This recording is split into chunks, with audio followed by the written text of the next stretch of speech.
Rock, I don't think you're a heel. I think you're an asshole.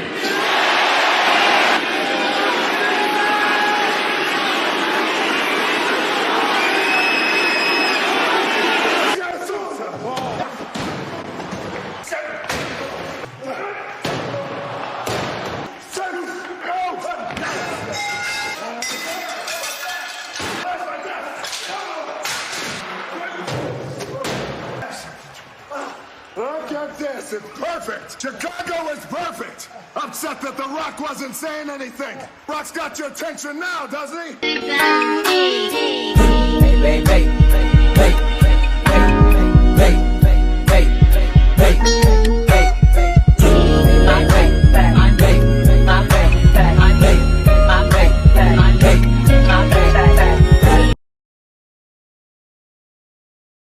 Hey, what's going on YouTube land? This is your boy TJ and welcome to my YouTube channel, Wrestling Nostalgia, where I give my reviews of WWE shows and PLE events. And today we are going to be reviewing Raw, March 25th, 2024. So let's go ahead and get right into it, right? So we open up Raw with Cody Rhodes, everybody's favorite babyface, right?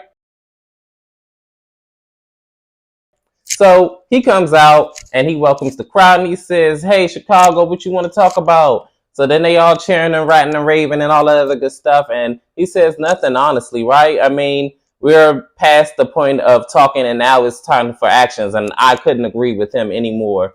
So he goes on and says that Roman Reigns was on the Pat McAfee, I guess, podcast. And he says that Cody Rhodes is a politician. Unlike politicians, which I'm not, I actually keep my word because I do make promises that I'm going to keep. And I'm going to go on to WrestleMania and finish my story, right? So cut to the chase. This is when The Rock comes out and everybody's just cheering for him like this is back in 1999. He comes in and The Rock whispers something to his ear after he gets in the ring. And to be honest, I'm not a lip reader, so I don't know what he said. So then he leaves the ring and then that ends that segment. So then when the segment ends, this is when The Rock is approached by an interviewer and she asks him, what did The Rock whisper to Cody Rhodes in his ear? He said, "Ask Cody." So that ends that. The way this feud is going, it looks more like The Rock is going to be fighting Cody for the world championship, not Roman, for real. Roman's kind of become, to me, an afterthought. Hopefully, somewhere down the line, he revives himself. I don't know. Like this to me, it like Cody, I remember last week called The Rock a side chick, but he's definitely giving main dude energy to me. Like it's just, I mean, it's The Rock. I mean, what do you expect? Moving on. In this next segment, it is the Judgment Day. And basically, just to wrap it up, they are basically talking amongst themselves. Rhea says something about Dom going to SmackDown the next time. Just tell me so that way I could come with you. And then this is when they focus in on JD McDonough, because as we all know, like about 2 weeks ago, he came up short in the Intercontinental Gauntlet match to determine the number one contender. And they all want his win back against Ricochet. That remains to be seen. Now we go to the match with Ricochet versus JD McDonough. To be honest with me, I just hope that this push that Ricochet is getting, well, it looks like it to me. I hope this is not a stop-start type of thing because I really do want to see Ricochet at some point down the line be a Grand Slam champion and win the World Championship at some point. Well, he has to win the Tag Team Championships first, but he is a former Intercontinental and United States champion. So I feel like the next step is to be, world champion at some point. And even if it's the Tag Team Championships and then the World Championships at some point in time, I would love to see that. He is a very talented, well-rounded wrestler, and I do want to see him thrive in his career. But enough of gushing over Ricochet, right? King Ricochet. So he ends up having a match with JD McDonough. They actually have a really, really good match. This looked like, to me, like more of a pay-per-view match. To me, the way that they were wrestling, or they were wrestling for a number one contender spot, they really put on like a really, really good show. I remember at one point in time in the match, Dirty Dom, as they call him, Dirty Dom wind up like trying to distract Ricochet while he was on the top rope, and he was like, get down. Now, so he winds up yanking down the ropes, and Ricochet comes down on the ropes, his crotch area, bam, that obviously hurts. So the referee recommends him, and he said, hey, get out of here. This is when JD and Ricochet had a little bit back and forth, but he hits an amazing shooting star press while JD McDonough is still standing up. I never seen nothing like this in my life.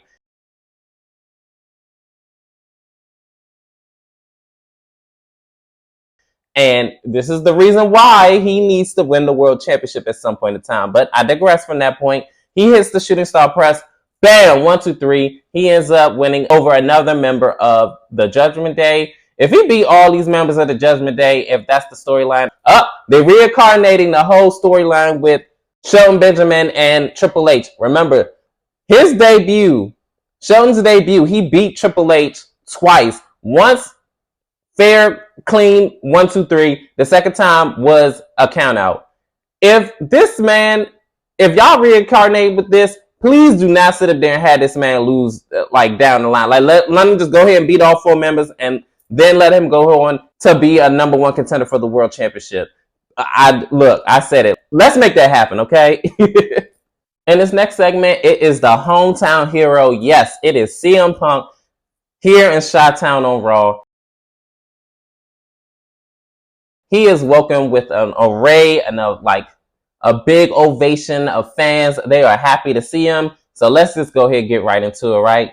So he comes out and he says that what a day to be in WWE in Chicago, this, that, and the third. So he winds up saying how everybody's talking about, what are you going to do at WrestleMania? How's your arm? And, all these other different questions and stuff. And, he has a microphone and obviously his mouth works. And he said, we're not on Netflix yet, but, April knows what I'm talking about, which is, AJ Lee, which is his wife.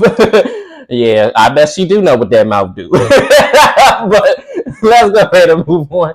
So he ends up talking about Roman Reigns being on the Pat McAfee show, and he was talking trash about, CM Punk. And he says as he's climbing up the ladder, ascending up the ladder, and Roman's going to be coming down, I'm pretty sure we're going to meet Paz at some point down the line. I actually would like to see a rematch with Roman versus CM Punk. Hey, we'll probably see that down the line. But then he winds up talking about Seth Rollins and him wearing high heels and blouse and all of the other stuff. And he says he don't know what that's about, but hey, whatever. Drew McIntyre, how he was real tight-lipped because with him, he's more of an in-person type of dude. He doesn't live online. And he said that he likes to confront his problems man to man head on. So I'm like, okay, I can respect that. So this is when Drew McIntyre's music hits. He comes out, and before the music could really get playing, CM Punk says, cut that off. Nobody wants to hear that. Hurry up and get your ass in the ring. I was like, okay, we back in the WWF attitude there. Like, if we is, I'm here for it. Drew comes out and he says, yeah, I got you on a shirt. Injured, CM Punk was, I guess, one of his to-do lists. So this is when CM Punk says, I never had to put another man's name on a shirt to sell it. I said, ooh. He said, CM Punk, I find it funny how you don't do any drugs, you don't drink or any of that stuff, but you spend more time in rehab than anybody I know. I was like, ooh.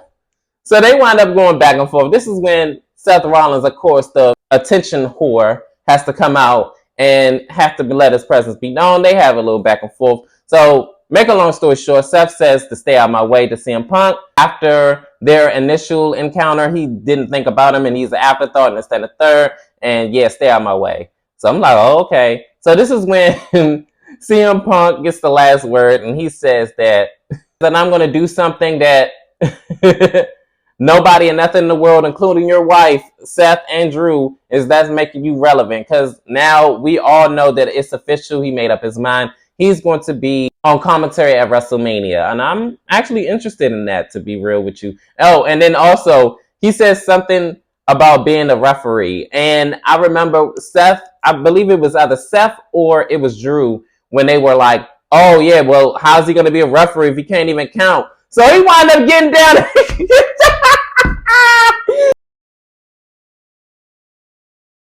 with the other hand and like counting, because I guess he's right-handed, like his right arm is messed up, so he counted with his left hand. I was like, yeah, that shut you up.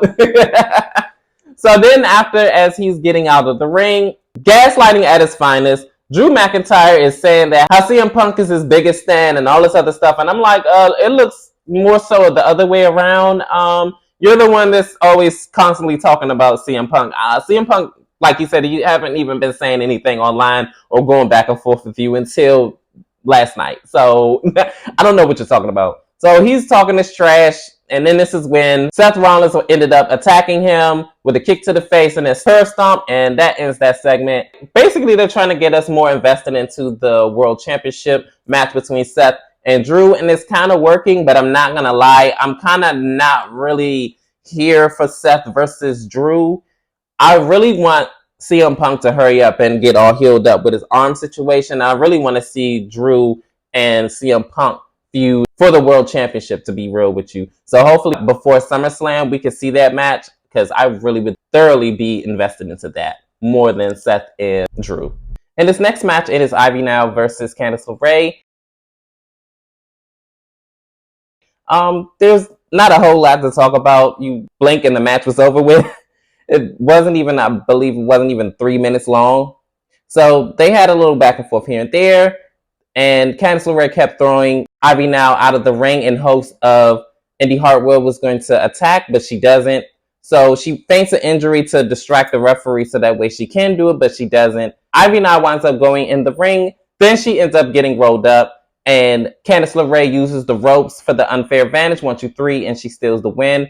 And it looks like Indy Hartwell is still in the test of Candice LeRae's new heel turn. It looks like Indy Hartwell is still not feeling going into the dark side, but we'll see how the development goes throughout the weeks as we head into WrestleMania. In this next segment, it is DIY and the New Day, and they basically are going back and forth. And DIY says, "Why do you call the New Day? There's nothing new about you." And this is when New Day says, "Well, what's new for you is being at WrestleMania, because for the past 10 years, you haven't found yourself on the card." And I said, "Ooh, well, they are on the card now." So, so this is when R-Truth and The Miz comes in, and R-Truth says that they're going to be at ringside for commentary with JBL, which JBL is not in WWE anymore or in commentary. The Miz said, "No, it's McAfee." He said, "Gesundheit." He said, "Huh?" He said, "Bless you," or something like that. Like, I'm like, what? Like, he's still doing this whole delusional thing. He said, "Look, good luck on your match." Yo, I cannot make this stuff up. So we go on into the New Day versus DIY. They actually had a really good showing, but unfortunately, the Judgment Day comes out to wreck shop, and the match is thrown out. The bell is rung. So this is when, after they lay out DIY and New Day, they come for The Miz and R-Truth. But first it was The Miz, and he gets beat down. And I don't understand why in the world R-Truth didn't help his tag team partner. I'm like, ain't that your friend? Make it easy for me. Ain't that your friend? Ain't that your friend? Ain't that your friend? Like, go in there and help your friend out. So he ends up still on commentary, telling us, because I'm not fighting tonight. I'm on commentary. I'm on commentary. So as they come and he says, break, no, go to break. He said, "Yeah, you want to break? All right, we're going to break you." So they get him in the ring. He fighting for a minute, fight him off and stuff like that. Of course, the numbers gang catch up to him, and he gets beat down as well. So the Judgment Day is left standing tall in the ring to end this segment. In this next segment, it is an interview with Gunther. Gunther says that Sammy doesn't even believe that he can beat me at WrestleMania. Just to make a long story short, she asks him, is he going to be out there tonight for Sammy's match? And he says, Sammy cannot beat me. And I'm like, he can't. So let's move on. Next, in this next match, it is Andrade versus Giovanni Vinci. They actually put on a really, really great showing. I love that one move that Andrade does, like when they throw him into the ropes and then he just hangs on like Spider-Man, like, hey, what's going on, you guys? I'm like, what in the world? Like, I don't know why. I just love when he does that. But he ends up hitting his finisher. I believe it's called the Last Message or something like that. It was basically a butterfly chicken wing maneuver, and then he just, type of suplex maneuver. It actually is pretty dope. But he wins the match, and this is basically just to give something for Andrade to do. I can't wait until the development of his character to see if he's going to go heel or face, or what they're going to have in store for him as far as like the next feud, like a storyline going forward. So we just got to wait and see what they have cooking up for Andrade. This next segment, it is Rhea Ripley and Dom. They come out, and Rhea says that Becky's attention haven't been fully on Rhea. So then this is when Becky comes out. She says that, look at you looking fresh as a daisy. I don't have to come out to the ring after you done wrestled a 20-minute match to confront you about something, because, I mean, you don't wrestle on Raw, right? And I'm just like, oh, well, is she lying? No, she really doesn't wrestle on the Raw, for real. So this is when Rhea says, I don't have to wrestle for attention because I could just post a picture online and watch these freaks eat it up. And this is when Becky says, ew, listen to you. See, that's the difference between me and you. You get attention by posting your ass online, and I get attention by busting my ass week in and week out in this ring. And at WrestleMania, you're going to get a different experience. So this is when Rhea Ripley says, you know what you remind me of? You remind me of a cockroach. You're hard to kill, but it's not impossible. But you know what? I'm not going to off you at WrestleMania. I want you to live. So that way, when you sit on the couch next to your daughter, you can hear her call me mommy. So this is when Becky Lynch gets infuriated and she is heated. And she winds up saying, you think that's funny? She said, this is your one and last warning to ever mention my daughter. My father wasn't alive to see my daughter. You keep my daughter's name out your mouth. The one thing that she is most proud of is becoming a mother. He would be proud of the mother that she's become as well. This is when the two end up coming face to face, but then Dom pulls Rhea away from Becky Lynch. And this is when Becky Lynch was all looking like, oh, so you're going to let your man da-da-da-da. So this is when Dom comes face to face with Becky Lynch. And then she looking all like, I know you lying. So he winds up getting a one-hitter quitter. And he is not silly on his behind.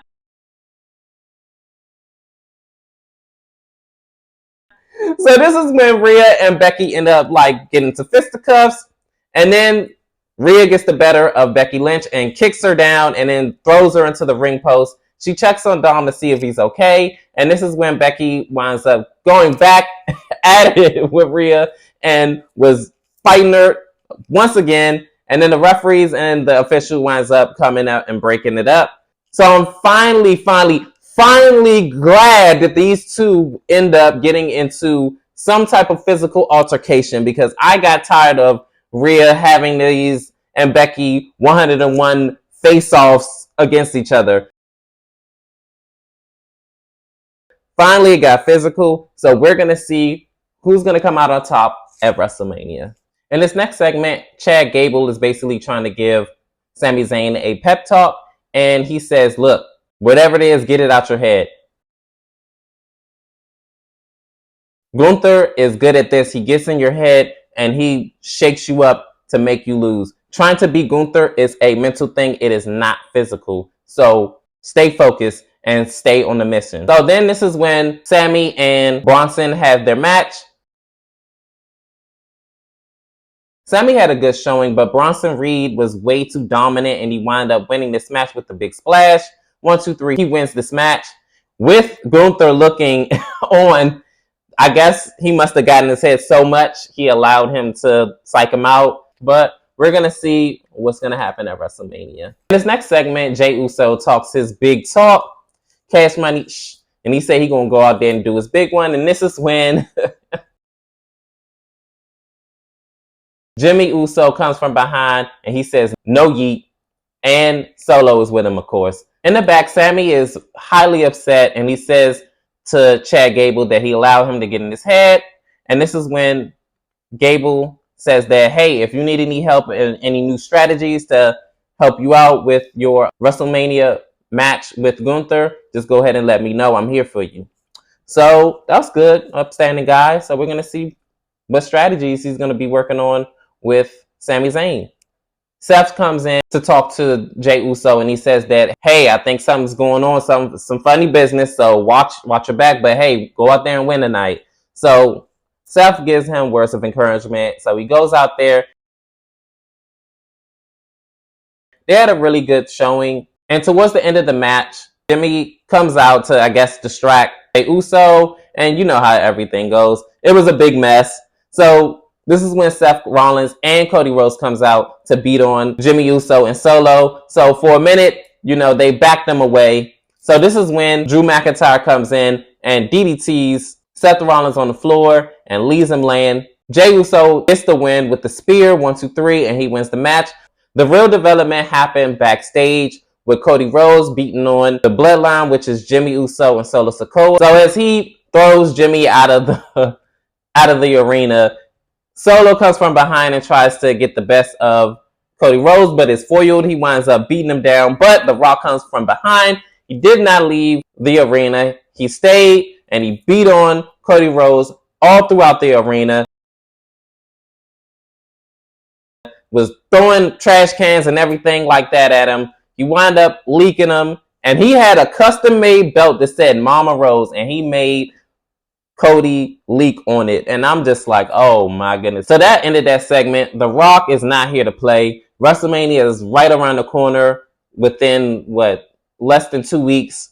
I'm going to be honest, The Rock has been carrying this WrestleMania main event card for quite a while so far, and he's been doing really good. I'm being honest. He been carrying this more than Roman have, like, to be real with you. And if you weren't watching, you would have thought that The Rock was the world champion and they're going to be fighting at WrestleMania 1-on-1 at night 2. But it's not. It's going to be Roman versus Cody Rhodes. So that wraps up my Raw review. Comment, like, share, and subscribe, and all that other stuff. Let me know. Comment down below. How did you feel about Raw tonight? Was it good? Was it entertaining? Or, you know, it fell short for you and you didn't like it at all. But to me, I thoroughly enjoyed it. But help me grow my channel and all that other good stuff. I appreciate all the like, share, subscribers, and all that other good stuff. Please help me and continue to support my channel. And peace. I'm out.